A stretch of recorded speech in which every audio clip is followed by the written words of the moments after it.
Well, thank you everyone. I'm Érica Burini, Brazilian curator. This is no institutional word. I mean, I thank you very much, YBYTU and SAHA, for this opportunity. As a curator working in independent art space, it's very difficult to find time to reflect on your own practice. We feel that we're always putting out fire, as we say in Brazil. And this, I think it's a good start for me to talk a little bit about my project. That was to get to know a little bit about the independent art scene in Istanbul first, but then in Turkey in a more general way. So, well, as I am a curator, I'm also very much interested in the artistic production of Turkish artists.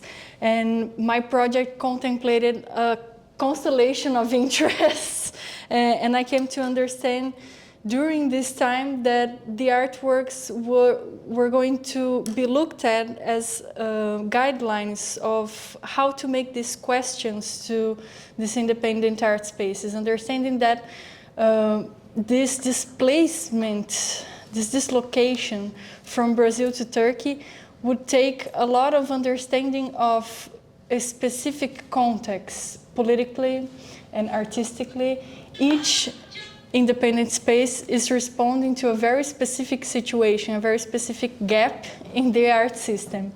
And so I bring at first that quote from Hüseyin Bari Altkin, because he was one of these first guidelines that I had in Brazil. I already took an interest in his work. And then when I came here, I got to know more artists that gave me a little detour in this path that was originally thought of, but he was all of the time an important guideline. His texts and his works were important for me to ask these questions and to be more aware of the context. So, next one. It will be important for me also to locate myself in this research project. That is, I work at this independent art space that's located in this dead-end street, a very small street. That was where Canan was located as well. Which was my home for a bit. Yes. So speaking a little bit about the history of this place, in the beginning of the 20th century, it was a village for workers' residencies. And they have all of these small houses that are the two-floor houses.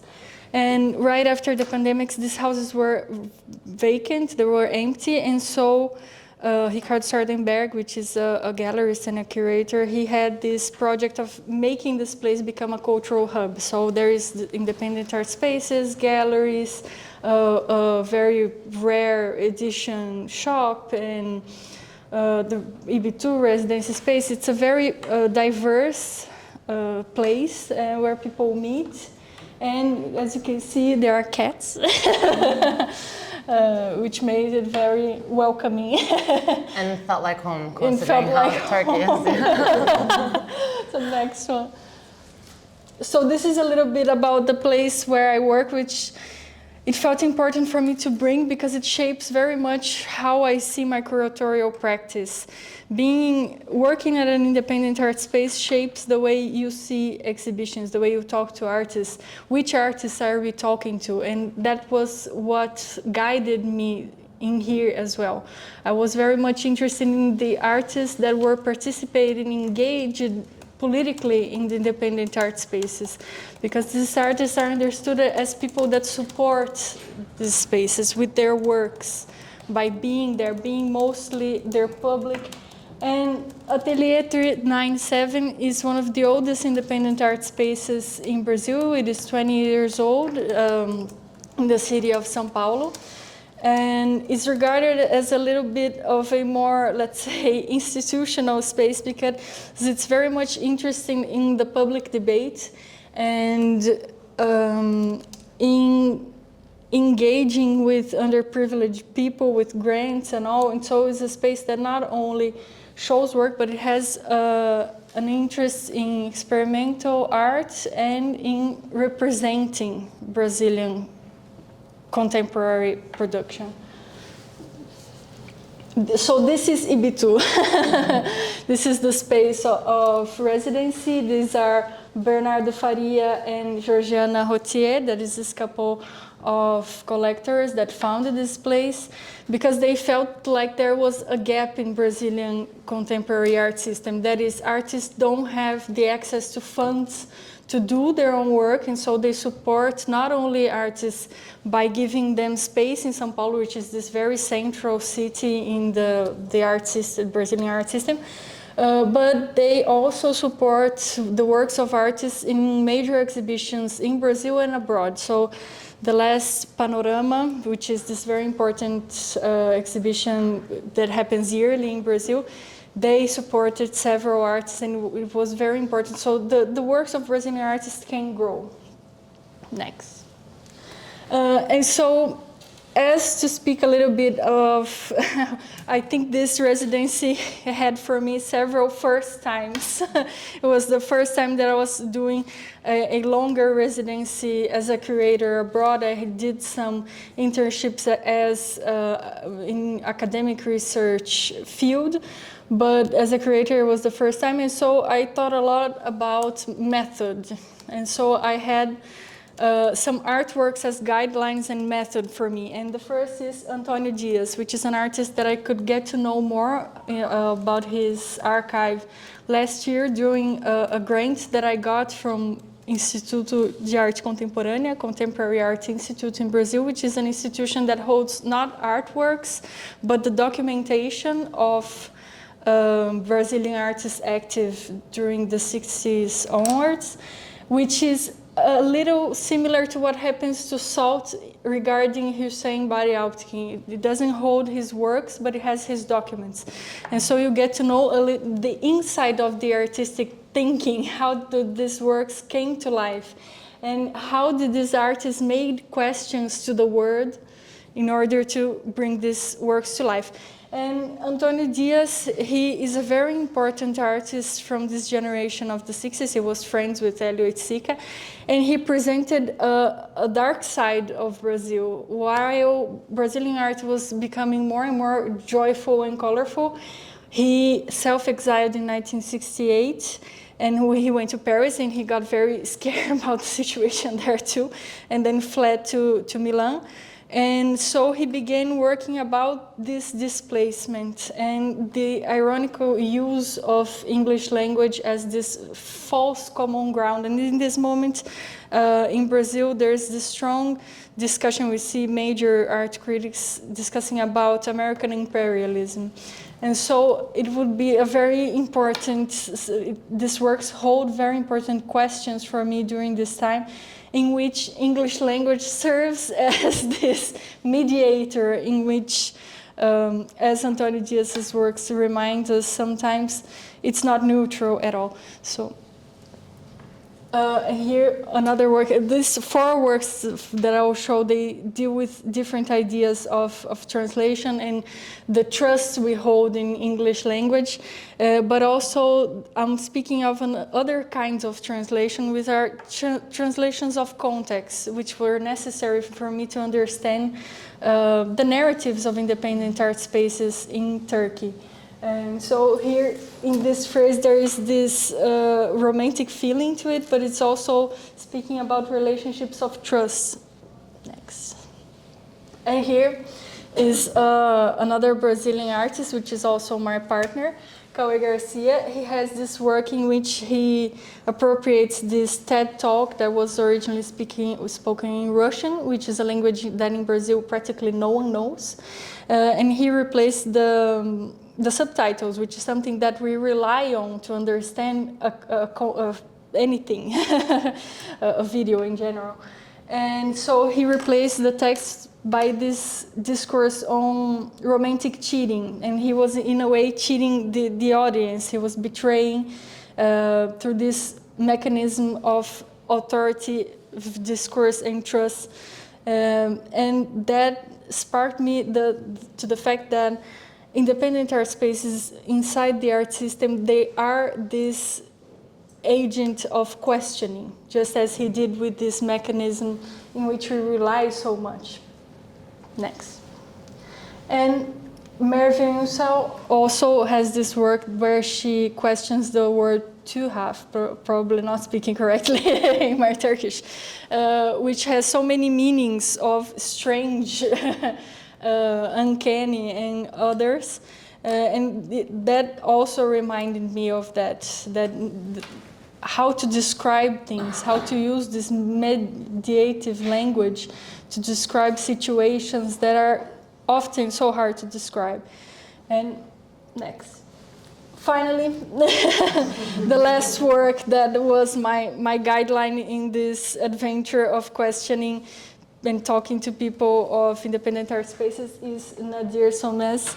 That is this work that blends between an archive of pictures of him holding hands with people that he met during SAHA residency here, and me, talking a little bit about how the relationships in the art world are built, and in contrast, how these relationships were built in the independent art spaces where we talk to each other bluntly and honestly. And so here are the lists of independent art spaces that I got to know.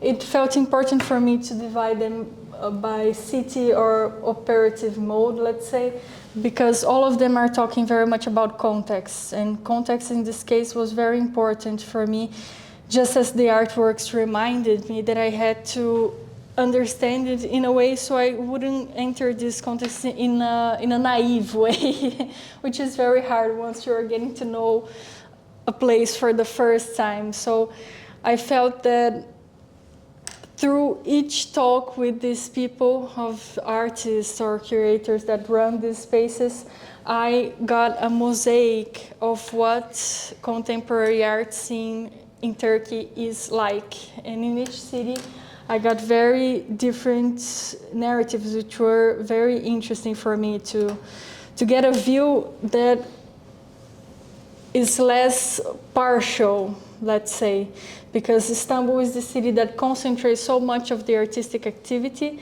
and then when you go to Ankara and Izmir and Diyarbakir and Bursa as well, you get to understand how do these spaces answer differently, and they're practically responsible for the making of the contemporary art system, since they are not institutions that show contemporary art. And so they hold this responsibility, but as they allow artists to be way freer, it means that these systems are much freer for the artists. And these are some photos of the spaces. Not all of them, only 10. I think I visited about 30. And you get to see how these conversations are made, you know, with food and tea, and the places were very welcoming, you know. Next. And this is a list of artists that or run the spaces themselves, or are these artists that work within the independent spaces. And for me, it was the main aim here is to get to know these people that support an independent scene and that understand that this scene is what feeds the entire system, because it's where artists get to actually experiment and push the boundaries of what art is and can be. Next. And these are two studies about contemporary independent art spaces that were made in Brazil. One has this pun about management and independent management that sounds like indigestion in Portuguese. And this other one was made by Atelier 397, which is the space where I work. And it questions the meaning of independency, what it's independent from, with this shadow of a monument of independence, which in Brazil was a process that was not at all fulfilling or satisfactory for us. And it had an exhibition that had this name of an artist made by a collective that's called Tres Nós Três, which would translate to Three Us Three, maybe. And it's a collective that mainly worked from the 80s on, and they did urban intervention, and they did this work where they closed the gallery and they wrote, what is inside stays and what is outside expands. And that was the relationship that was built between this artwork and the institutional critique it made, right? Here it was talking about the relationship between the institution and the street, but in this study it translated to the relationship between the institutions and the independent art spaces. The independent art spaces were this outside that expands, that enabled the expanding. Next. And I got to know some very important studies in here as well that are doing pretty much the same thing, but with these contemporary tools that allow these studies to get way broader, because these studies that I showed, they were made around 2014.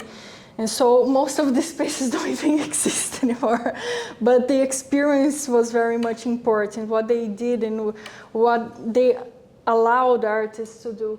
And these are basically forums, or this is a website, right, the Independents, that allowed for the independent community to speak for themselves and to exchange survival strategies, which is so important for independent art spaces, to create a network where they feel represented, where they feel comfortable to share their problems and all. And we get to understand that many of these problems are very much alike, that go through funding and how funding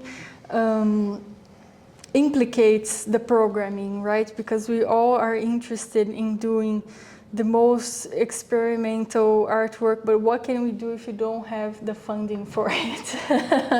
And then the spaces always come out with these really creative solutions and strategies which can be shared in these safe places.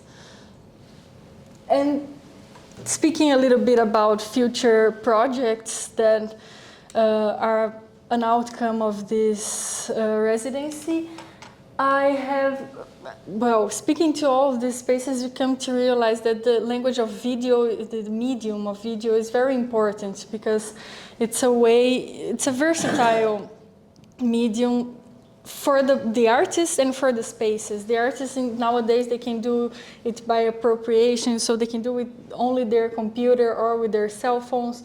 In the spaces, if they have a minimum equipment that is required to do it, the space becomes ready to do it. And so I created this program in Atelier 397, the space where I work in Brazil, that's called Like a Virgin, that proposes the screening of the first video of more established artists, which is a moment where these artists, even though in the present they are established, they worked with scarcity, they worked with precarity. And so we go back to this moment and learn from it, see what was the seed that was planted there and then become a research and all. And so the idea is to have a Turkish edition of this program in Brazil with 2 artists. I won't disclose their names because they're not confirmed yet, they don't know.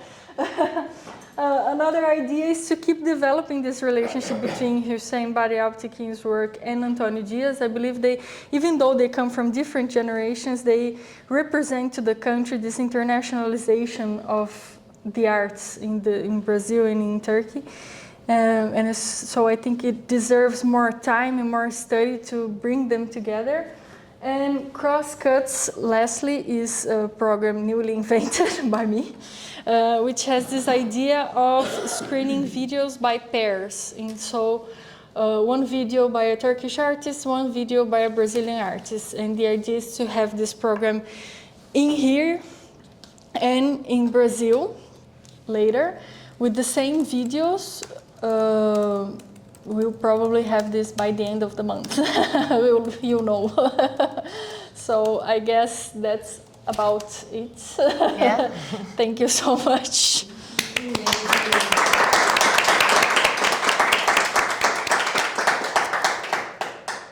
Thank you, Érica. I mean, it's amazing to hear because I know that you're still in it. How you kind of like manage to capture the bottom-up energy in this country that is so important to cultivate and push forward, considering all that is happening and has been happening. And I guess like it's a good kind of like segue to the presentation I have prepared. Although it's slightly different, I guess, because for me it still is unfolding and evolving. And I was in Brazil, just to give you a sense, between October and until the end of January. And then I kind of like couldn't stay away, and then went back again. So I was pretty much there until mid-March. And I'm hoping to be back again soon. The dates are still unknown. But yeah, so it's so impressive to hear how much you've embedded and how many people you got to know while you were there. I guess, yeah, just to kind of like start with, the title of my presentation is The Heart by Way of Breath to the Lung. It's a kind of a reference to a very prominent work by Charles Olson called Projector Verse. And the reason why I was interested in this is to kind of understand, just to kind of like give you a little bit of history of the Projector Verse. It's essentially kind of a work that basically implies the poetry as a field of action, as a way of to kind of like a space where certain things can be possible, a way to kind of like understand this idea of composing with the space, thinking with the space and reacting immediately. And I guess like it really very much represents my experience when I was in Brazil as well, and how you kind of like meander within the space and how you consider that space and how you kind of like pick up certain nuances and signals. And that experience most of the time tends to be very intuitive. And just to kind of like start with, I guess it's important to talk about who I am as well. I'm a curator that is based in England at the moment. And I have been working in institutions and museums over the last, I guess, 10 years now. And most recently I was working at Nottingham Contemporary, and I'm currently an independent curator. So I guess that's a bit about me, but just to kind of like, explain my inspirations, as you will probably understand from the title, for me it's really important to think about the untranslatability between formats and considerations, and how within these mistranslations or these kind of gaps in between mediums and formats, certain possibilities can exist, and a certain historiography is being put forward in an imaginative and interesting way that might not be exactly so understood but indeed felt. So I guess being an associative thinker that I am, for me it's really important to kind of like understand how branching out can happen and what that branching out potentially can lead you to different places. And that pretty much was my experience in Brazil as well, as Érica has witnessed as well with me while I was there. And yeah, I guess just to kind of like say, of course, before I arrived to Brazil, I had a very short amount of time, and I really wanted to go there with certain kind of intentions and a framework. And considering what has been happening over the last, I mean, forever, but accentuated in the last couple of years, for me it was really important to think about breath, which is taken for granted most of which is taken for granted most of the time, but essentially something that is not given to many, considering what's happening in the world currently. So I just want to share this book that has influenced me quite a lot, because as I mentioned, I'm always thinking between formats, but poetry and prose usually is where I start from. And for me, this idea of like the breath and the precarity that is very much imposed on that very breath was important to think about, and kind of almost an umbrella, a way of considering, a way of thinking before I actually arrived to Brazil. And I have to say, although I'm still working on my Portuguese skills, of course, having that kind of like this distance to the language, currently all my references are actually not, I mean, some are from Brazil, of course, but all these like kind of linguistic references are from elsewhere. And I'm kind of like trying to kind of, you know, find the correspondence of that as well, that can potentially be coming from Brazil as well. And you'll see these kind of very kind of associative way of like creating that constellation within this presentation and my thinking as well. So I want to mention very briefly a few inspirations I had before I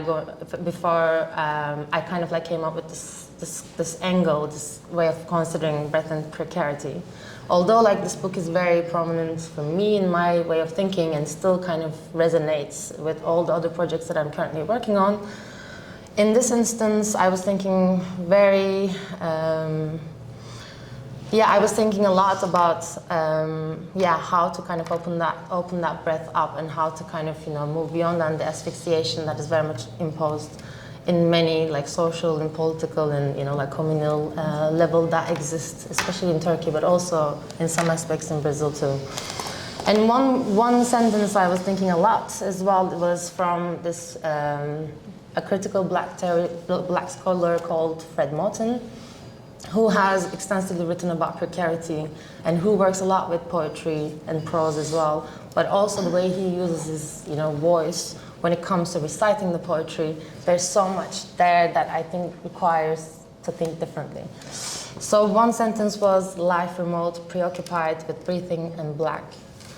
And also, just because I want to share it, not that it's so related, but Pharoah Sanders, a saxophonist that some of you might know, who is known a lot for his overblowing and harmonic and multiphonic techniques, and you might know him from playing with John Coltrane, also Sun Ra, and so on.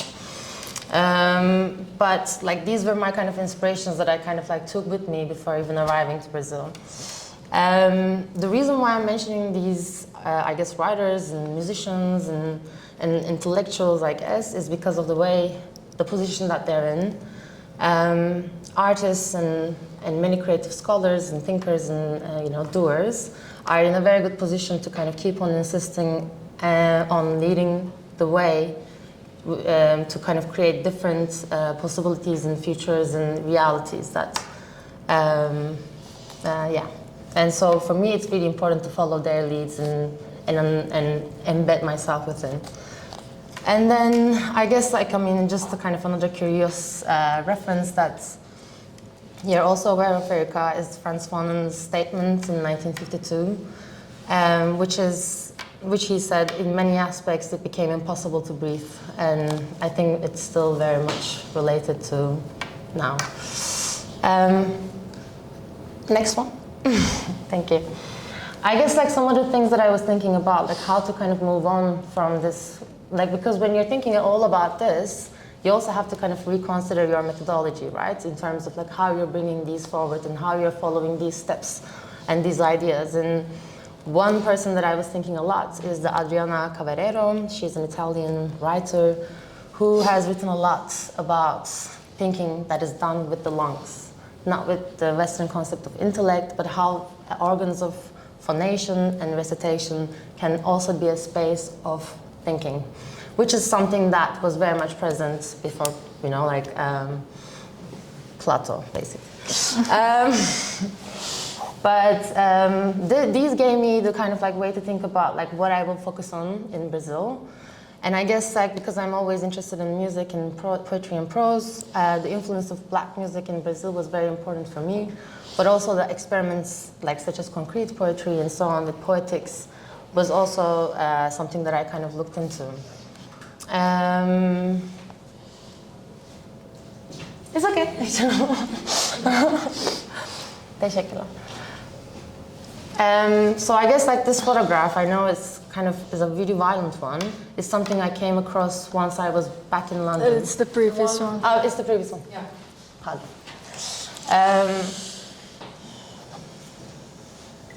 Not Pedro's, but this photograph is not a violent. Pedro's was not a violent one, just kind of clever.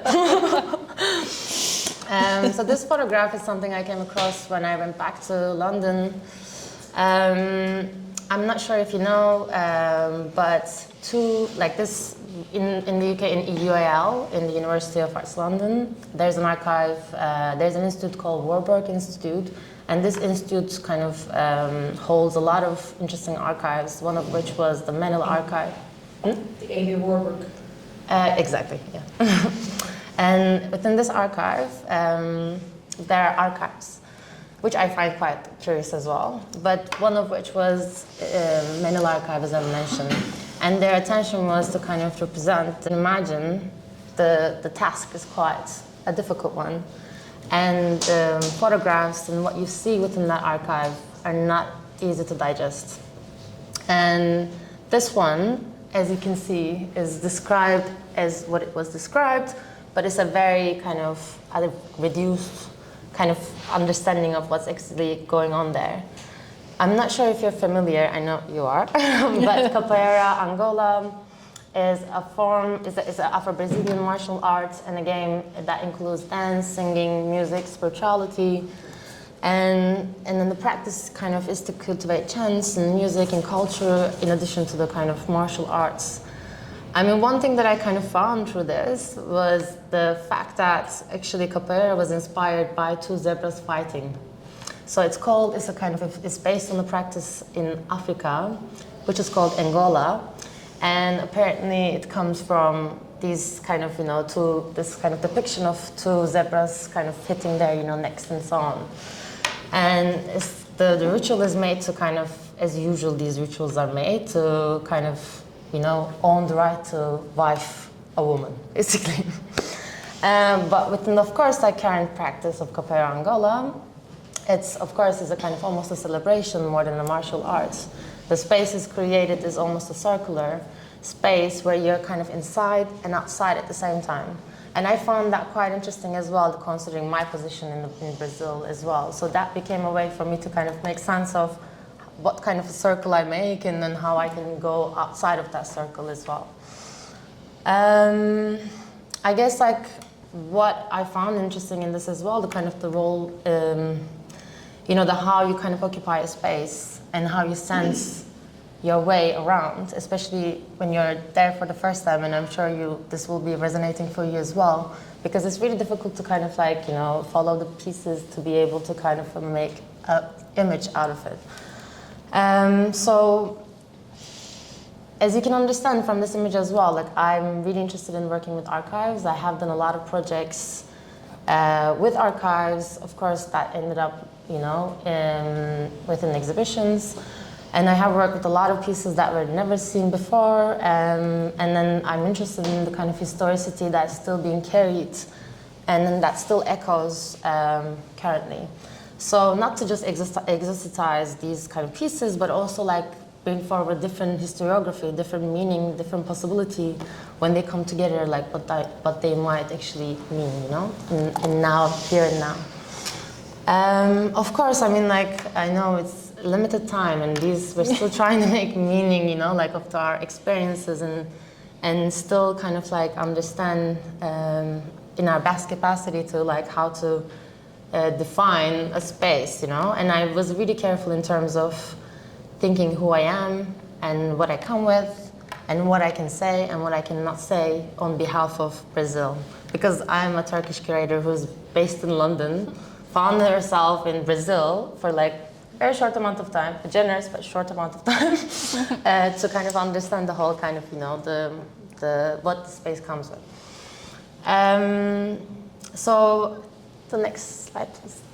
And so just to kind of like mention, because of this interest of working with archives, I guess, I found myself in Pedro's house. In Brazil, one thing that is quite, I guess, I kind of parallel with Turkey, private collections play a big role. And usually these collections are homed in places that might not be exactly so accessible. And I was lucky enough to actually get to know Pedro in my first week in Brazil. And I spent a long time in that space. And the reason for that is that Pedro has a massive archive. Not just, like the catalogs and also like photographs and images. Also, when you're there, you get to experience the artworks themselves as well. But he also has an amazing collection of, vinyls and music and recordings and so on that for me was quite interesting to witness, because most of the time, you do not meet with collectors who have that kind of a sensitivity and interest and deep kind of, commitment to bringing forward history of the work, but also the kind of history of the country. I guess like the reason why I want to kind of mention this, because when I was there, I was thinking about, oh, okay, great, I'll talk about tropicalismo then, and but then, just because, like, I mean, you know, of course, I'm interested in music and sound very clearly, so directly your head goes to Kaito. So, but I think one thing that became very clear for me is when you're, I guess, whose voice we're amplifying, right? Whose story is what we are bringing forward? Whose, whose, you know, like work we're kind of like pushing forward and elevating. And as you know, like we all know about tropicalism, right, in this room more or less. So do we need to still talk about tropicalismo? I'm not sure, you know. But that's where I kind of like started from pretty much.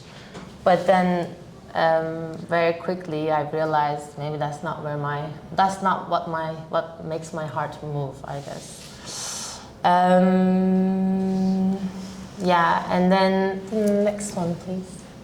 One other thing to mention, I guess, with the archive, and also like to kind of like a big, you know, shout out to Érica, is I got to know Antonio Diaz's work through you, but also I got to experience it through Pedro. And then also one of the books that he has given me as a gift was this. This book is, for those that you don't know, is kind of the artworks that has been created within the dictatorship period in Brazil. So AI 50 years. Can you translate the second bit for me, please? It still hasn't finished to be over. Exactly. It's a bit of a kind of like yes. Yeah, exactly. Wordplay. Yes. It's a pun almost. So I guess like again, as I said, like I have been, you know, questioning in terms of like what I can say and what I cannot say and what I feel like I have the right to mention. And what became kind of like clear for me through the kind of like time I spent at Pedro's collection, but also elsewhere too, many other places as well, or many other archives, is this kind of like weird, curious parallels in the kind of, you know, history of both countries. Because in Turkey we had a military intervention in the 60s, and same in 64 in Brazil, but also in 2016 in both countries. So for me, this time period became quite interesting to look into. Of course, we know the answer, why? US. But at the same time, for me, it wasn't about the reasons why. It was more about how artists found a way to subvert the suppression and oppression that was very much present at that time and brought forward a different possibility, a different reality to kind of like, you know, hold on to in this time of oppression and, you know, turbulence. The next one, please. I guess this goes back to my interest in breath and precarity too, because when the asphyxiation is very present, how does artists find a way to, you know, bring forward an interesting but also very important possibility? So one of the artists that I was looking into was Carlos José Pasquetti, who is a Brazilian artist and a professor, and also the founder of Grupo Nero Optico. And he focused on questioning established art standards and debating the political and social situations, but also in a time when military dictatorship and censorship of artistic expression was very present. So like this kind of idea of thinking about like gas and breath and precarity, his work became quite an interesting one for me. And then the next one. And then the other one that ties us together as well, Tres No Stress. You pretty much said a lot. You pretty much said all like about them, but just to kind of mention, it was consisted of 3 artists called Rudy Nelson Jr., Maria Ramiro, Rafael França, and it was established in 1979, and it continued until 1981. And only one of them is alive. Yeah. Yes, I think it's good to mention that they have the solo works that are very important as well. Yeah, exactly. I mean, I was really lucky to see a very solo show of Rudy Nelson Jr. when I was in Brazil, which was really, I think, capturing. and captivating. So, I mean, you can probably understand from the images of what's going on. And 79, just to kind of remind you again, is a period of oppression where the military dictatorship still was present. But these artists have done something very simple in a way, but something really powerful. And overnight they will go and find the public, monuments, and then they will just cover their heads with plastic bags. And then in the morning when people will wake up, like they will see these sculptures, Which was a method of torture. Exactly. During the military. Again, it's quite funny that I am also mentioning the sentence that you just mentioned. Yes. I don't know if you translated it the same way. What is inside remains the same. What is outside expands. Yes, pretty much. So I guess this was also quite an interesting, group that I was looking into, and I was lucky enough to kind of find their archive and saw works that has never been, shown before. And it's much of what's left of their work, since they were mostly urban interventions. Their works practically don't exist. It's exactly just images left. and documentations Yes. of the works, basically. So what you see is the kind of photographs of what happened there. Of course, bear in mind that this is 1979, so what stays with us is so kind of small compared to what they have done. Next one, please. So I guess the reason why I just want to kind of give you a sense of the constellation and the kind of artists and the archives I have been looking into. I was lucky enough to kind of travel to a lot of places in Brazil. I went to São Luís, I went to Bahia, due to not now. Sorry. Antonia Diaz. But when I was in residency at YBYTU, we had the opportunity to kind of be part of the open studios. And I really, although it was really difficult because that was my second month in Brazil. Which for a lot of people feels like 2 years. For me, it felt like 2 days, I have to say. So it was even more hard to kind of digest it all. And I kind of was really lucky to, I met some amazing people and really lucky to be led by them. But I also kind of wanted to make bare all the connections and all the generosity I have received along the way. And for that reason, I thought it was important to bring Pedro Barbosa's collection and the kind of archive into the space. And as you have mentioned, Travessa do Paulo has a lot of spaces, and one of which was also the collection space right next to YBYTU. So, because it was a work in progress, and I was still very much thinking what I'm thinking, I kind of wanted to kind of put it out there in a sound piece, which is something that I would like to share only for a few minutes. And then the piece that you hear in the beginning, The Sound of Breathing, is from Antonia Diaz's prominent work called The Space in Between. And for me,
taking the burden of the world in drama.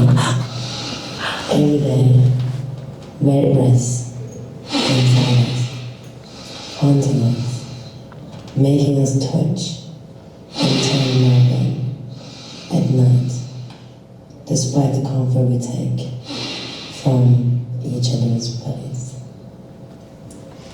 Air's condition is the planet we all inhabit. Like it or not, Oopsie. It's okay. It's okay. But it's just a kind of a piece or a text that I have written about the kind of like how air, even though it's considered as common, is used as a strategy, almost of manipulation, and how transient the kind of, the kind of like very sense of breath is. And for me in this piece, it's a 35-minute long piece actually. You just heard like the first 2 minutes. It was important to also use this opportunity to bring in lots of artists that have kind of, currently working with breath and voice in an imaginative and interesting way. So when you hear the piece, as you go along, you hear their compositions as well that is embedded within, but also a text that I have written while I was there that is very much kind of signaling all these inspirations and all these kind of curiosities that I actually had during that time. And we go to the next one. Also, sorry, can you go back again? One other thing that I should mention, because of that kind of time period, for me it was important to play this from a radio. So that's why you see the kind of like radio there. So sound composition was being heard basically within that space from the radio. And the books around it. And then the books, and then there were books from Pedro's, as I mentioned, but also turntable and records from that era of all the kind of like, prominent artists that have released in that period. And the second one, before you start playing, I just want to say I wanted to kind of like make this, because I work a lot with live and the consideration of live and what kind of a knowledge and possibility that liveness brings. I wanted to turn it into a kind of a live performance where I bring in a musician that I work with when I was there to kind of like activate the piece. So she was complementing to the sonic composition I have done, so you could hear the sonic composition in the background. And then she kind of, expanded on that with the performance she did. I was supposed to play as well with her, but unfortunately we had some issues. But and in the sound piece, the poem you have heard is the poem I have written, and I'm still kind of like expanding on. So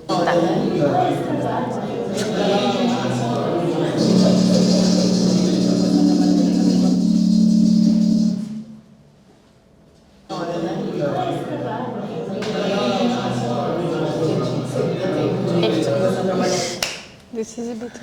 And I guess like I kind of feel the need to mention the projects that I'm currently also working on. I mean, because this very generous experience have allowed me to expand and develop such deep connections that is still very present in my life. I'm currently working on a few projects there, but one of which that I'm really excited about is an album. I have written a poem. I'm writing poems, Turkish poems that I'm reciting with an artist that I met there, and then he's the producer and an amazing rapper who's actually from Guarulhos, called Edgar Novissimo.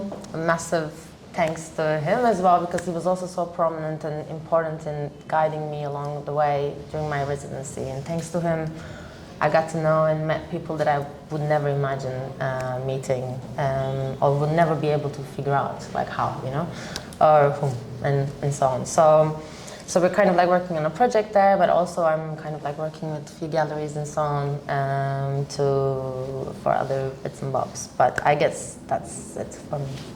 Thank you.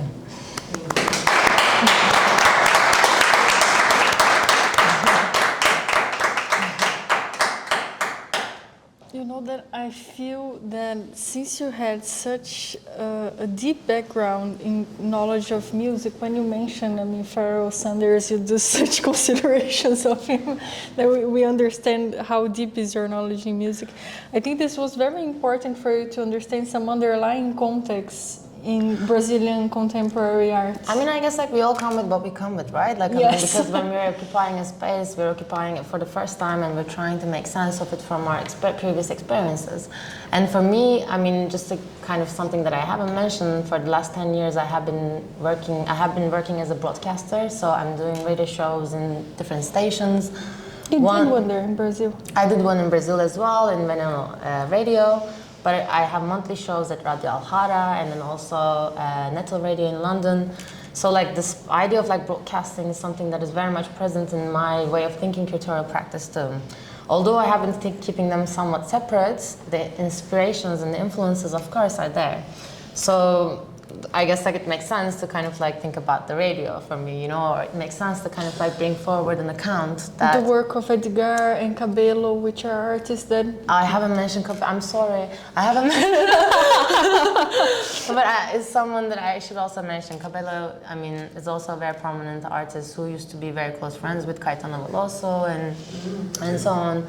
And he works a lot with sound and music too, and he still has an amazing studio with Raul Moraes. Raul Morão. Sorry. No, don't worry. Raul Morão in Rio, and they do a lot of projects there as well. It's called Hato. And if anyone ends up going to Rio, I would definitely recommend visiting, and also going to Cabello's studio because it's the most psychedelic place I've actually ever been. And also his, of course, deep knowledge and experiences when it comes to public interventions, and also like bringing, you know, artists that are not represented in institutions in Brazil, and so on. So for me, he was also very inspirational. And he brings capoeira and umbanda very much close. I mean, the knowledge that you had, or that you very briefly got to have there in Brazil, was key for you to read these works. Because when you showed that print of these two men, then the description said they are fighting, and you understand that is capoeira. But I have to say, I've done capoeira before I went to Brazil. I was already interested in capoeira. So you already knew how to read it. I think one of the most difficult things when you come into a new context is to read this underlying context that you don't know because you come from somewhere else. And you so fast got to grasp this. But I think that's a testimony of the people in Brazil, you know? I have to say, like, because if they were not as generous as they were to understand and show me the way and guide, like, I think I wouldn't be able to come with so much knowledge and so much deep understanding of what's kind of like going on in the country and what happened. Of course, it's always a psychoschizophrenic one, right? Like, I mean, it's just like you're trying to understand and you're not sure. Like, I mean, you know, you just kind of like take the bits of the puzzle and bring together. But I will say the same thing for you too, you know? Like, I mean, in terms of like how, you know, deeply you understood that bottom-up energy and the kind of intricacies that this country actually holds. I think you've also done such a brilliant work when it comes to thinking, you know, like where to actually go to, but also like who to meet and who to have those conversations with. And for me, I think the independent art spaces played that role, you know, of bringing these alternative narratives, these underlying narratives that you don't get from the official. Not totally, because like, I mean, you know, we can say this for so many different structures, I guess, also for education, but easily these structures can be used as spaces for propaganda. Like, and then the kind of, you know, I guess, like, you know, the kind of what we put forward is always goes through a distillation and is a series of decisions made by non-artists, you know, most of the time. I'm sorry, I don't know why I keep like receiving these calls. but yeah, I think like it's important to kind of like, you know, create a different reality, different possibility where that distillation is actually not happening and where that bottom-up energy is being kind of cultivated but also like exported deeply. And places like Brazil and Turkey, I think, desperately needs the support to those places, but also of those places. And it's a kind of, you know, an intricate relationship, but one that definitely deserves to be, you know, like made bare. I guess one thing I'm interested to ask you too, because I guess like you're still in it, right? And you're still going to be in it for another month almost. And I guess like you've been having a lot of these exchanges with artists and spaces and so on. I'm quite curious of the remarks that it still is within you, you know, it still is alive and somehow is resonating. And I know it's a tricky one to ask. Yes. But I'm quite curious to know like your take, you know? Yeah, I think that in each space that I visit, I get out of there wanting to do like 50 projects. I know, I thought exactly. To keep this network alive, and we come to realize that maybe it's not so hard as it seems at first, because in these spaces we get to know some of these tactics, some of these strategies to keep in touch.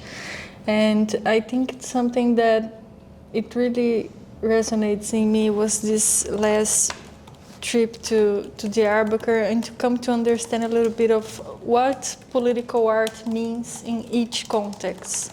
There, I think it became very clear of how heterogeneous a country can be, Yeah. a place can be, which is something that I feel very much in Brazil as well. When you talk to some, there's this conversation that recontextualizes everything that you heard before. Yeah.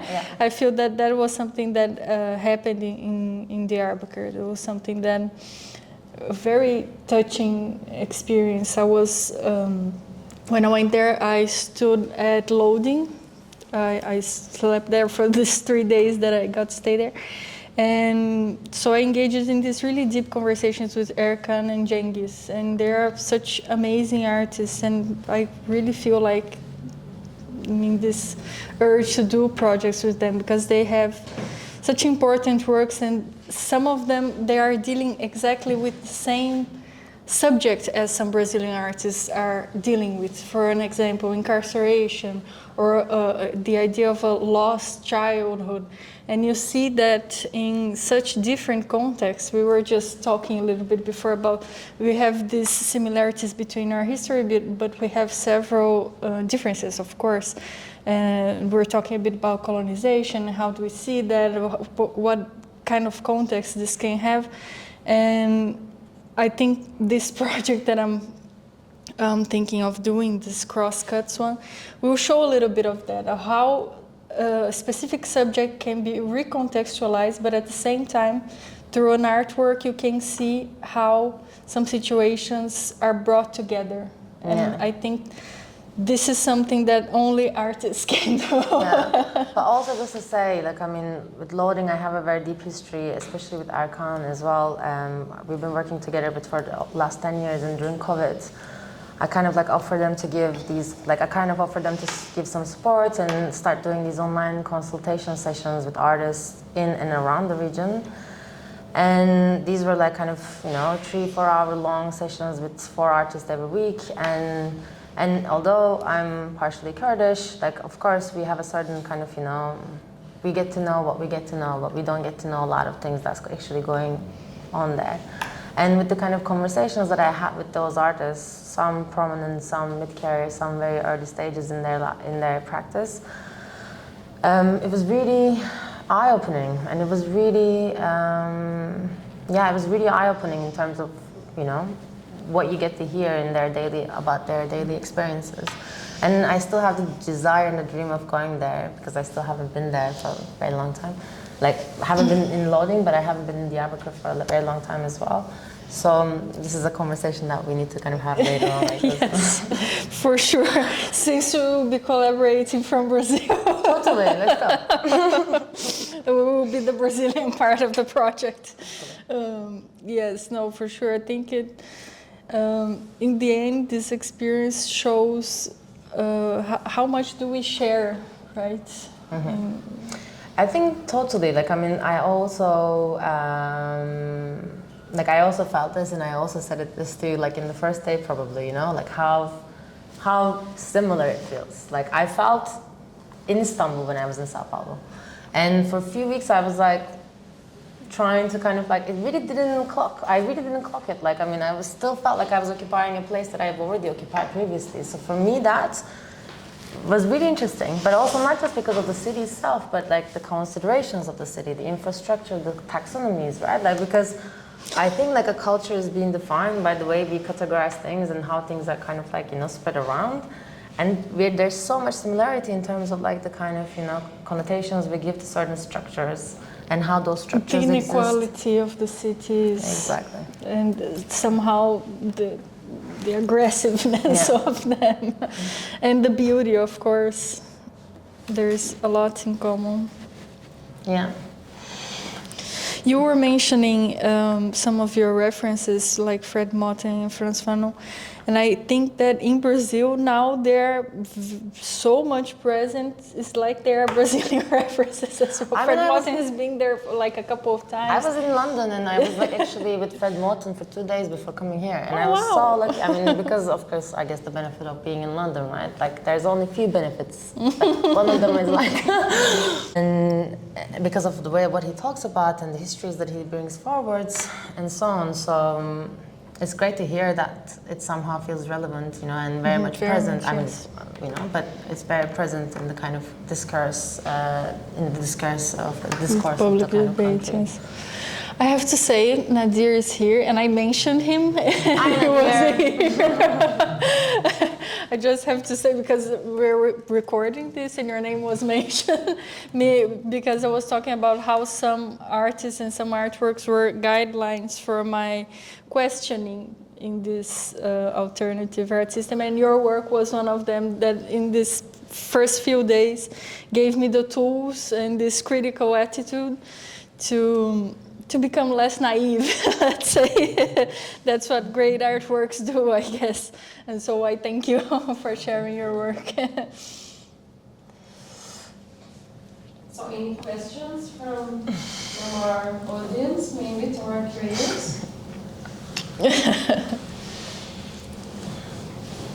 I was going to ask you what you thought of the cities through Janan's perspective, that lens that she mentions, like in terms of asphyxiation or like breathing or vitality, like vitality of the cities, but you touched upon them. Yes. And I think what you mentioned, especially at the end about loading and their struggles, daily struggles, ties very well into your intro where you spoke of independent spaces, and working in an independent space really changes your perspective about how to do an exhibition, who to get in touch with from the artistic scene, what artists you work with, etc., etc. So we're very glad that you had the chance to go to, you know, different cities, Ankara, Izmir, but also especially Diyarbakır, because they're most of the time, because the time is short, not because they're particularly neglected, but that's something that we really want to tie to Istanbul. And one way of doing it as SAHA is sustaining their yearly activities through funds, but also like making these encounters for you possible so that you get in touch and create these one-on-one relationships. Well, I thank you, both of you, for your beautiful presentations and the questions that you asked one another. Thank you. Yes, I think it's okay. Thank you so much. Well, yes, I guess I felt safer in Istanbul, actually. São Paulo is a very violent city.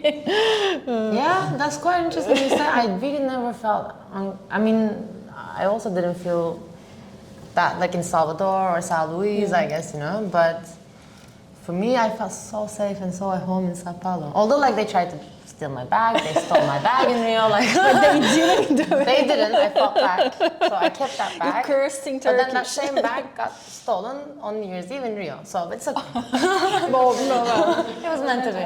It was inevitable. I also feel like, you know, I've gained so much from Brazil, I'm happy to give some back, you know. Like, take it, it's just stuff, you know. Getting back to the community. If that's what you need, take it. I mean, they took my favorite stuff too, but it's okay. I'm sorry. Don't say that, of course. It's not your fault. Well, but I guess what Sarah mentioned is very true. I mean, it was very important for me to do these trips, and especially to visit Diyarbakır.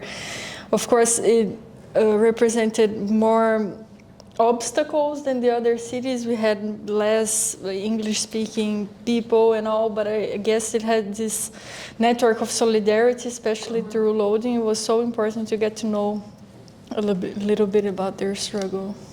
Yeah. But I think, well, just a thing, what I heard is you like more the words, no? Like the words in the art, no? And you also the music or the sound. So how to put this in the visual arts? Yes. Video. Yes. I mean, not, yeah. Yeah. Because, for example, for you, for putting back the the words of Hussein asking, you use a word. Yes. You use a sentence. You didn't use A visual, a visual purely. thing or a painter or whatever, a picture or whatever. You know? So Antonio how to Diaz put is this a- all this in, Now that you said, I didn't realize that. We did see Antonio Diaz's work, I guess. But the word for and Antonio also Diaz is the very bread, important. For example, the bread, when you put the bread of, I think it was Antonio Antonio Diaz. Yeah, exactly, Yes. exactly. Also remind me the things of Black Lives Matter. Of course, of course. Suffocating. Yeah, totally. Yeah. I mean, like these, a lot of like just I haven't mentioned this, but a lot of these things have came to me during 2021 when the Black Lives Matter, you know, was very prominent during COVID, and then Breath was at that But point, also of was a course. song. No, also was a song. But Yes. Exactly. I mean, I can play a lot of tracks about breath, like, you know, from Charles Mingus. I can play you from Sandra's Nick de Labor, you know, like there's so much there actually when it comes to thinking of breath. But I guess your question is interesting in the sense that how do we make certain things in visual arts fair, right? When the formats are somewhat not inclusive in the understanding of what is considered as arts and what is not. I guess we work in these intersections. Just as you were saying, Carlos, I realized how important for me, of course, is conceptual art, and in many times the word is there, the word as an image, and I guess it's really important to have that for me in the works. And as I was working with speech in this research of the interviews of the independent art spaces, the works that came for me as these guidelines, they also had the word as an important part. But I guess all of these artists, they also have these very visual works, but I didn't choose them yet. But also, who gets to decide what is called art and what is not, right? What you said Yeah, like I'm. is also important because you were showing these collectives' works who were putting these plastic bags on the heads of the statues. Yeah. And you mentioned that at the time, because they were using film cameras, and that it's not like people can take photos with their phones at the Exactly. time. So the visual flow was much less. So the visual arts was maybe complementing it with more non-textual but pictorial elements. But today everything is so current. Franz Fanon is current in language. Or like Black Lives Matter, Breath, that scene that we all had seen from the press, the police stepping on the throat of that black person, has just happened in Turkey a couple of days ago on the laborers. Yeah. So it is so current that the media and the press is giving us enough visuals. So maybe the contemporary art is trying to complement it with non-visuals right now. Like the curatorial thing is complementing. That's definitely, I think, one way of like thinking. But I also feel like when it comes to like in 2025, you know, like we have exhausted a lot of formats, you know, we have exhausted a lot of, you know, kind of because of this kind of possibility of recording everything and like taking bits of everything, we have exhausted a lot of this kind of, you know, thing that we usually kind of the artists usually work with, which is affect, right? This feeling of like being moved by the thing that you see. So when things are so made common, like and so made, you know, like obvious to you, affect becomes really difficult to reach. So how do you kind of like make people have goosebumps, you know, when you witness an artwork? Now it's really tricky, I think. So now like artists and also curators as well, and a lot of art professionals, you know, like are thinking how to create a space that is immersive and also give that same feeling of being, you know.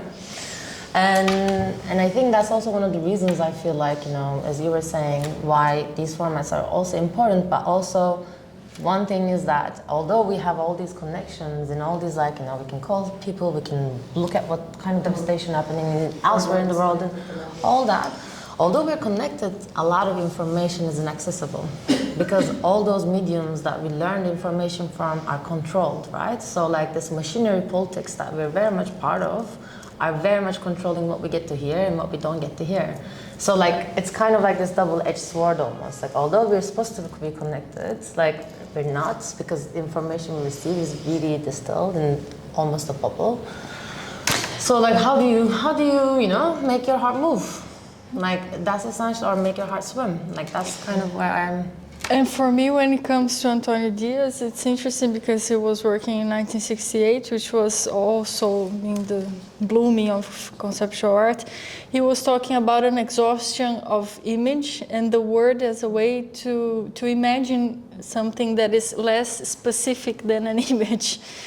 So he has this text in which he says that he wanted to do these negative images, these images that had no figurative relation whatsoever. And so the words came in this framework, I guess, that of enabling imagination, which is something that came up in your presentation, Jana, and I think it somehow is important as well in my research because in a way, the independent art spaces, they're imagining another reality, right? They're imagining they're making another reality real.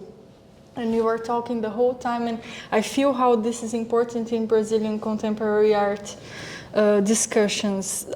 This possibility of imagining a new world, being unsatisfied with this current reality, and through art, proposing something else, through a game, through capoeira, through music, through this means imagining something. And that's why I think maybe that's why the image comes out of the picture. But also one thing to mention, I guess, like I don't want to talk too like dense about it, but the concept of modernity is based on taxonomization, based on categorization of like defining something as such. And this understanding of modernity is very much of a Western concept. And when it comes to like defining things the way we are defining right now, I don't think it's kind of a tradition that, you know, like when you look at the kind of what this land holds and what Brazil holds, where mestiza is so prominent, and, you know, like I don't think it kind of like complements. And I guess for that reason also, like these, I guess, like desires and ways of moving beyond somehow is really ingrained in us. You know, the way we consider somehow is intuitive, but it's also about like, you know, those senses that we receive to be able to kind of like subvert the sense of modernity and the kind of like the baggage and the kind of that baggage that it comes with, to understand how we can make those lines porous and blurred. But yeah. Thank you for your question. Any questions? Well, thank you. Thank you. Thank you everyone.